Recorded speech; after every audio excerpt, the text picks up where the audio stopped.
Teleproyecto, Arquitectura en Televisión. Declarado de interés nacional por la Secretaría de Cultura de la República Argentina.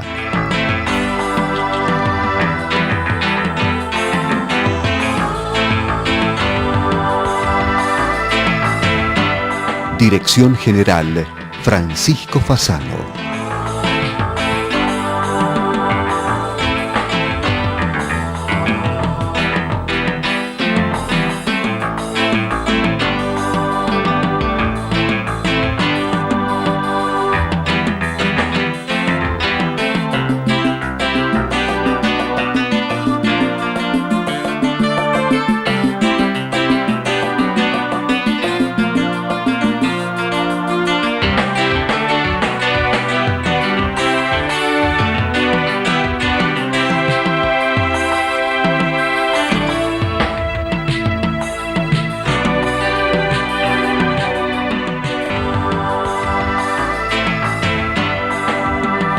Sociedad Central de Arquitectos, desde 1886 promoviendo el ejercicio profesional.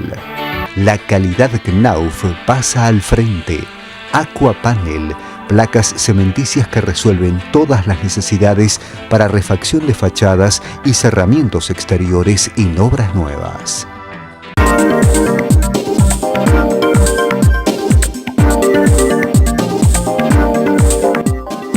Universidad de Morón, Facultad de Arquitectura, Diseño, Arte y Urbanismo.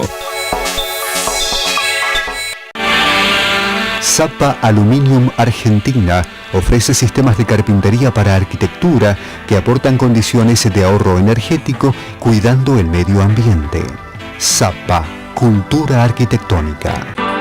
Partícipe del Concurso Nacional de Anteproyectos Complejo Judicial Ciudad de Chipoleti, abierto a 2 pruebas y vinculante, organizado por el Colegio de Arquitectos de Río Negro Seccional Cuarta. Entrega de los trabajos de la primera prueba el 27 de agosto.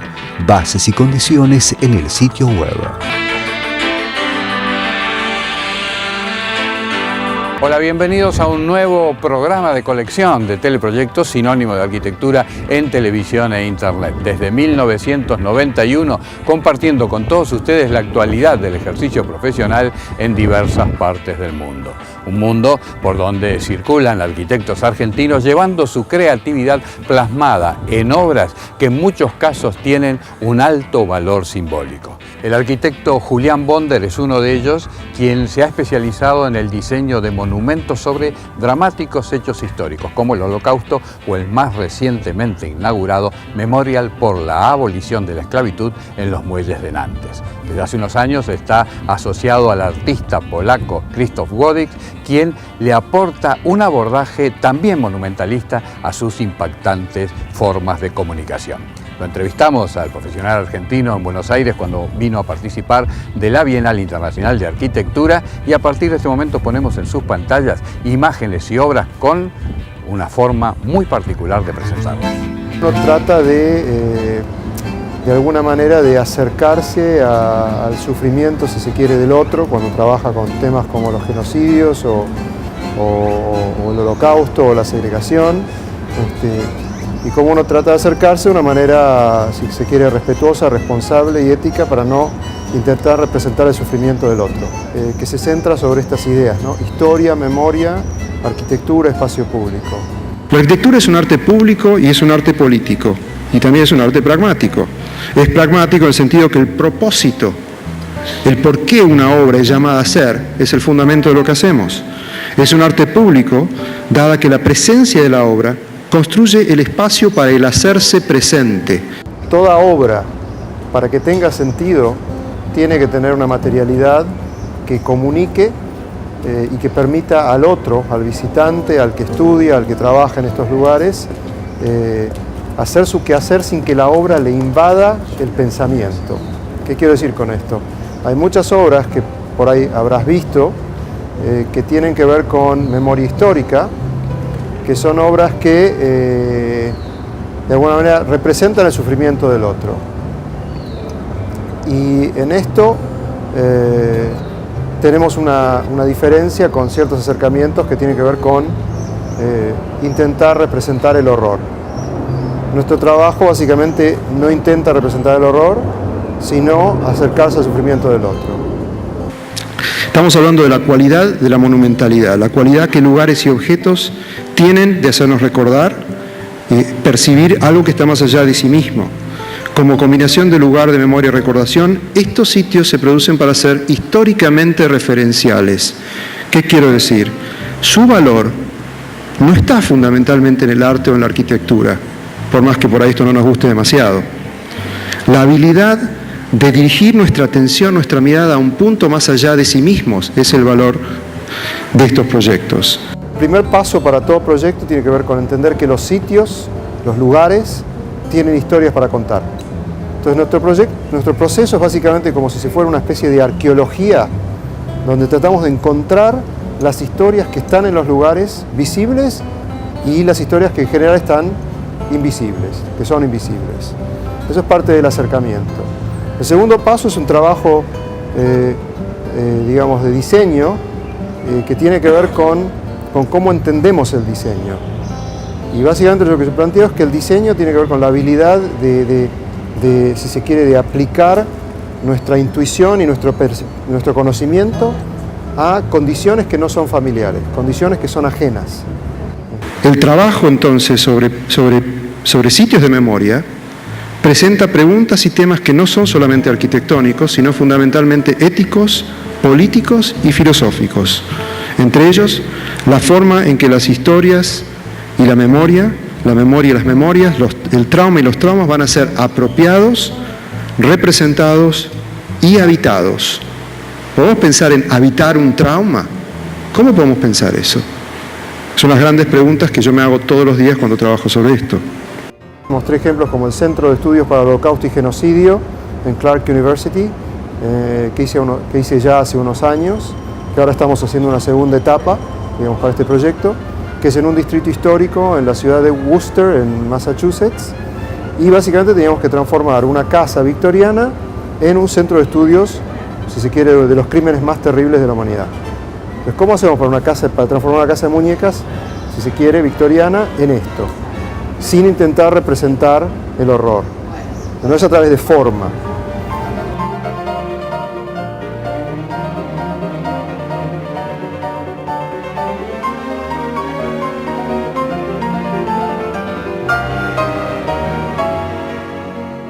La confrontación con la muerte nos detiene y previene el seguir con nuestro camino habitual. El arte genuino en este sentido nos invita a dejar el lugar que denominamos realidad y retornar a un lugar íntimo. Lo que importa en una tumba no es quién está, sino saber que ahí hay un ser humano, o los restos de un ser humano. Alois Riegel nos planteaba: el monumento en su forma más original y más antigua es una creación humana erigida con el propósito de mantener hechos o eventos humanos en la mente de generaciones futuras que tienen distancia temporal con eventos. Pero también Robert Musil nos recuerda que no hay nada más invisible que un monumento.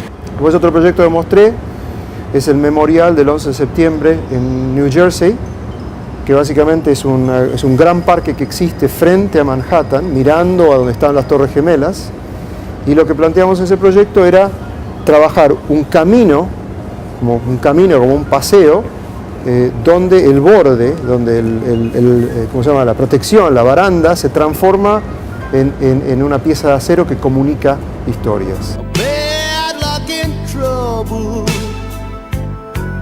Gonna be my only friend. I still can't believe it. After all, we've been through. Estas son proyecciones de mi socio Krzysztof Wodiczko en Hiroshima en ocasión del 54 aniversario de la bomba atómica. Son testimonios de sobrevivientes proyectados sobre el cuerpo residual del memorial de Hiroshima. 焼け跡から自転車を掘り出して持って帰って、鍵だけを保管してる。そのためにこうやって袋の中で大切に保管しておりました。でこの鍵は、旅館の方で、父が死んだ骨と一緒にあった自転車の残骸から取った鍵です。そしてまたそのドームの前を通ってそして左に上がりますね。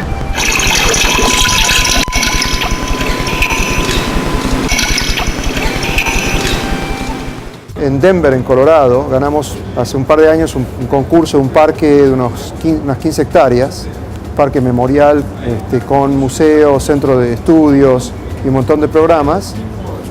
Lo que tratamos de hacer en ese proyecto es generar espacios que son muy fuertes en relación a este tema de la memoria histórica.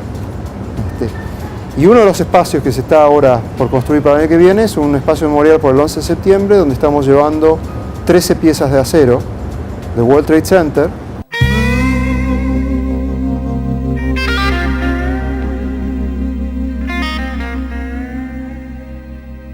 Los aceros del World Trade Center es un proyecto que es muy complejo, está enmarcado dentro del parque que es el Parque Babi Yar, que tiene que ver con estos aceros que tienen como una simbología muy fuerte, pero que son materiales históricos, materiales residuales, materiales de construcción.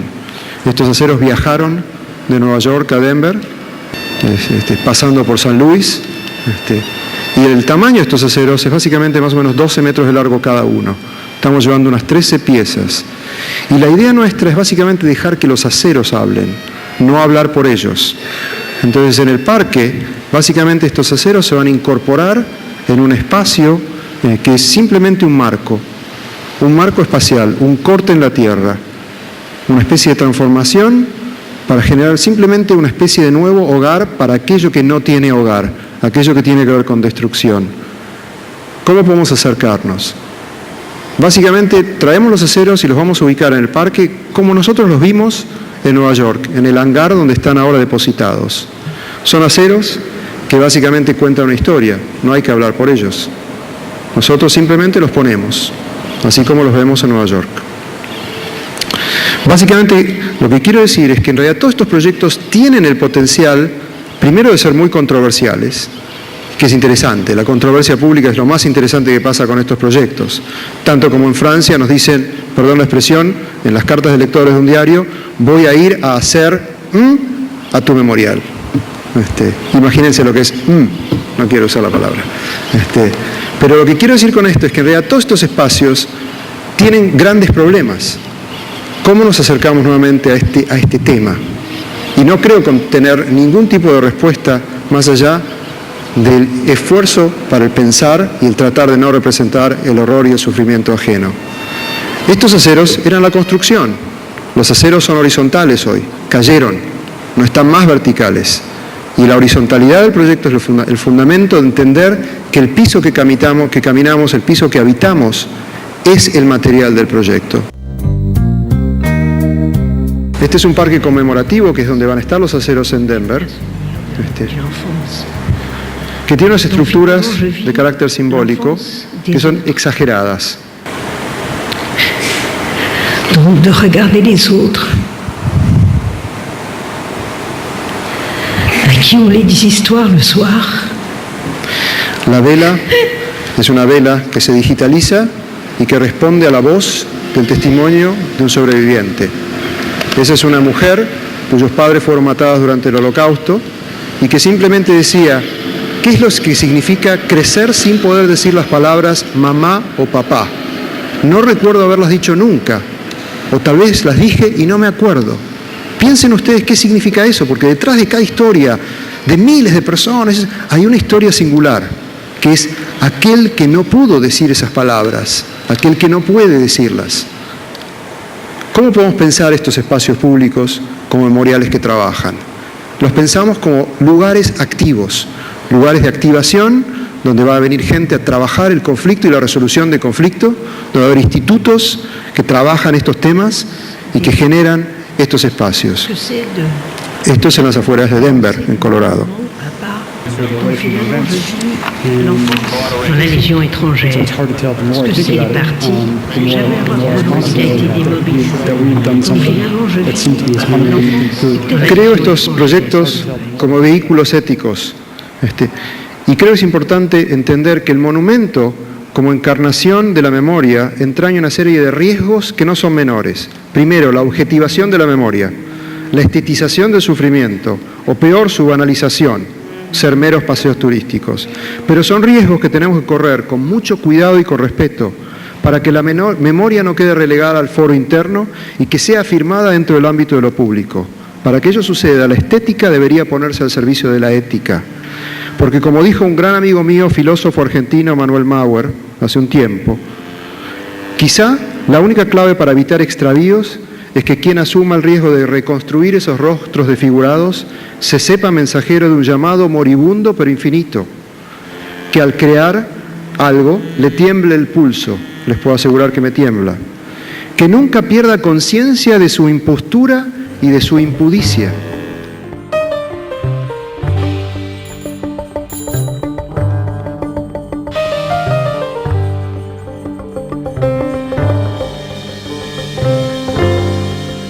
¿Cómo podemos hacer para que estas voces se hagan presentes en el espacio público? ¿Cómo podemos invitar a otros a que presten testimonio sin temor?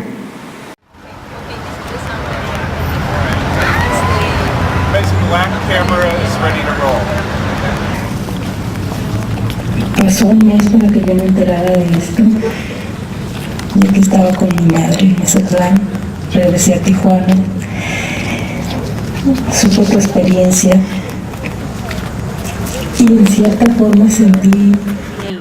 Y me encajan los cuernos y está ahí como, está lloviendo muy fuerte y yo trato de pedir auxilio, pero nadie me escucha. Después de esto, ya que pasó 5 años, pues sí cambió la vida de nosotros 4.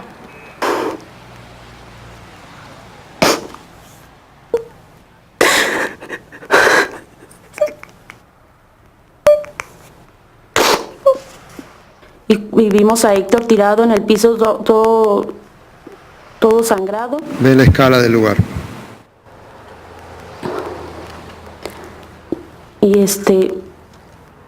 Y le hablábamos, pero no nos contestaba.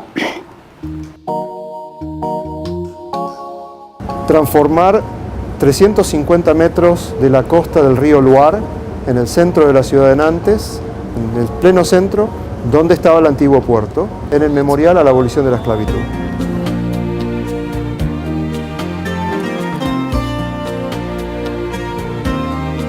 Esto es un espacio de 95 metros que existe, que se adapta para el memorial, bajo tierra, bajo el malecón portuario del siglo XVIII, XIX y XX en la ciudad de Nantes sobre el río Loire. El único testigo de esta historia, como ustedes bien se pueden imaginar, es el agua. El testigo de la historia de la esclavitud, del tráfico de esclavos, es el agua. El sitio tenía una cuestión compleja, que es que existen estos malecones con 4 metros diarios de barro y lodo que se meten en el lugar, y este es el lugar enfrente al Palacio de Justicia del arquitecto Jean Nouvel, que lo usamos también como referencia dentro de nuestro proyecto. La justicia como aspiración. El sitio, más o menos 350 metros de largo, y este es el plano que indica un poco el trabajo paisajístico, el trabajo de generar un espacio a la vera del río con 2 situaciones bastante diferentes, como son la explanada portuaria y el espacio bajo tierra que nunca nadie visitó. Está nuestra primera visita, 1 año después de haber concebido el proyecto. Después no podíamos entrar, tuvimos que colgarnos sobre el agua. Ahí estamos con arneses. Tiene que ver con ese sitio, es un proyecto urbano. Ahora bien, en ese lugar nosotros descubrimos en documentos históricos que había un espacio enterrado bajo tierra que es el producto del residuo de los puertos que se construyeron en el siglo XVIII, XIX y XX. Entonces quedó un espacio de cerca de 100 metros de largo que lo adaptamos fundamentalmente para que se transforme en el memorial a la abolición de la esclavitud. Y eso lleva una ingeniería, una materialidad muy compleja. Lo tuvimos que hacer con una especie de gran batea bajo la estructura existente para impedir que el río y las mareas sigan entrando. Hacer visible el muro del malecón del puerto de Nantes del siglo XIX, donde partieron más de 1.800 barcos. Hay una gran placa inclinada a 45 grados de vidrio que emerge a la ciudad. Estamos hablando de cerca de 100 metros de vidrio por 10 metros en diagonal. Que va a tener textos inscriptos, textos sobre la abolición de la esclavitud, no solo francesas. Ustedes tienen que imaginarse en la ciudad 100 metros de vidrio que van a cortar la superficie de la tierra. La idea es que el material frágil como el vidrio, de alguna manera emerge de las entrañas del suelo que cuenta una historia. Y ese suelo tiene que contar una historia del tráfico de esclavos francés. Pero el tráfico de esclavos franceses, básicamente el 50% fue la ciudad de Nantes. Y es el piso que nos cuenta esa historia, a través de estas incrustaciones que van conmemorando las expediciones francesas y nos hace pensar. Fíjense qué bello este nombre, María Feliz, barco negrero.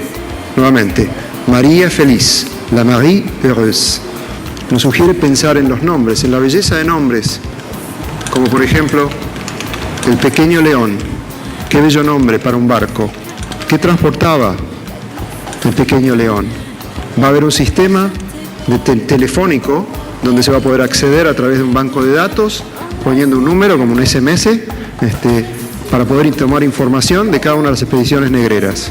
Entonces vamos a utilizar la cuestión interactiva y la cuestión, digamos, de tecnologías a fin de poder hacer que la gente entienda más, se acerque al conocimiento, se acerque a entender una historia que no se puede entender.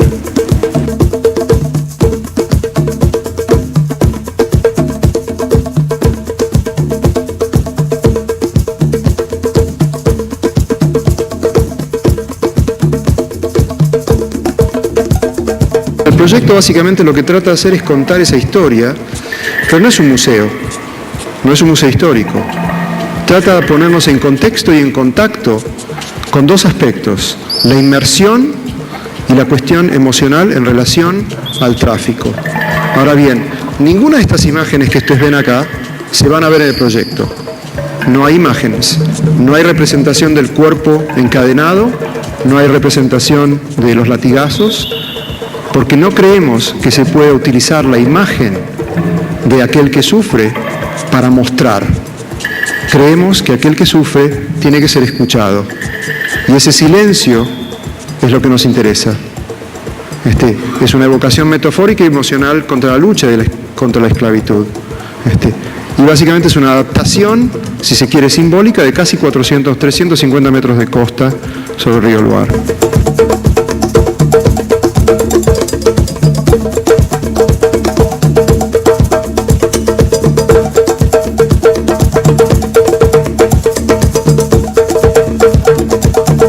Son las magias que tienen las arquitecturas, que de pronto el sol las transforma, el reflejo las transforma de una manera que no podemos tomar en una fotografía, que pasa a la mañana solamente por el tipo de orientación. A la mañana, si van a ver este tipo de reflejos. Y si el río está muy alto, van a ver reflejo mucho más profundo en el espacio. Si el río está bajo, lo van a ver poco.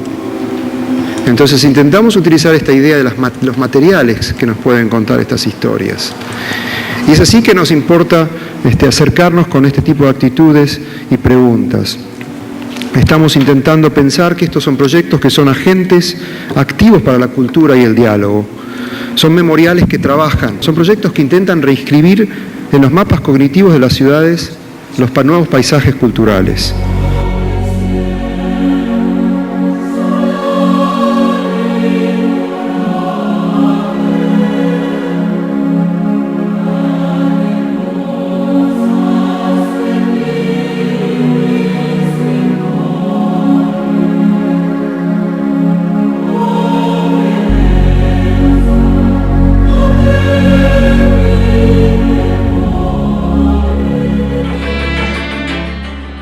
Y de esta forma vamos llegando al final del presente programa de colección de Teleproyecto, sinónimo de arquitectura en televisión e internet. Desde 1991, compartiendo con todos ustedes la actualidad del ejercicio profesional en diversas partes del mundo.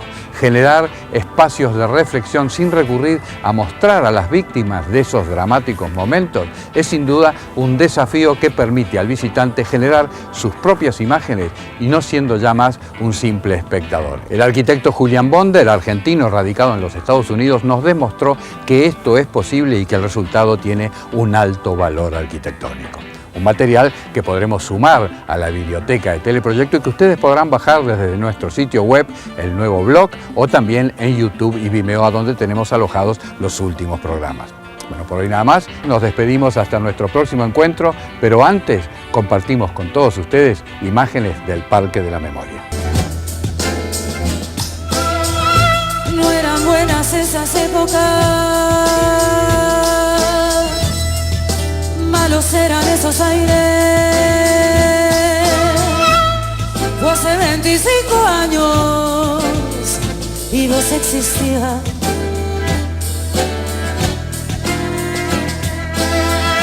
Eran buenas esas épocas, malos eran esos aires. Fue hace 25 años y vos existías sin existir todavía.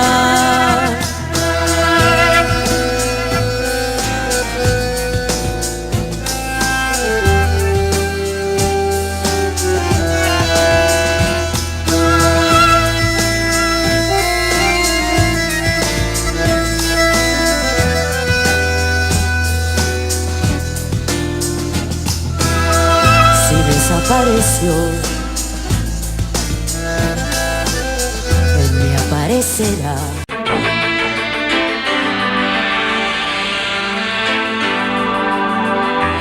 Partícipe del Concurso Nacional de Anteproyectos Complejo Judicial Ciudad de Chipoleti, abierto a 2 pruebas y vinculante, organizado por el Colegio de Arquitectos de Río Negro Seccional Cuarta. Entrega de los trabajos de la primera prueba el 27 de agosto. Bases y condiciones en el sitio web. Occhipinti, la excelencia en placares y vestidores, respaldada por un sistema de fabricación totalmente computarizado, garantiza calidad, tiempos y menores costos para grandes emprendimientos. Occhipinti, tecnología en placares. ¿Tiene registrado en video profesional el desarrollo completo de sus obras? Teleproyecto, la empresa con mayor especialización en mostrar arquitectura y construcciones, le ofrece su departamento de seguimiento de obras en video.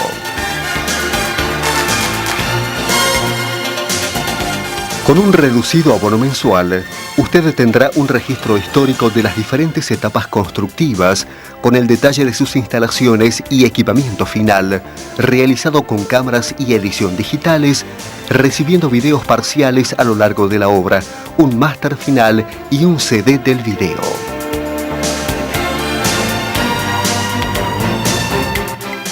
Consúltenos.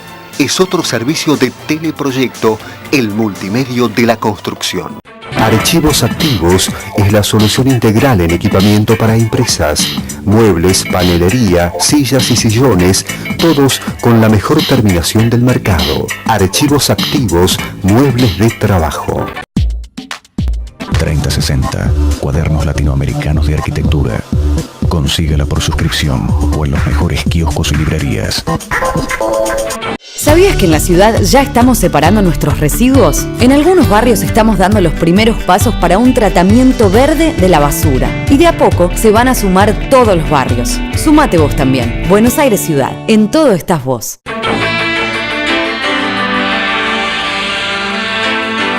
Fue una producción de Teleproyecto, www.teleproyecto.com.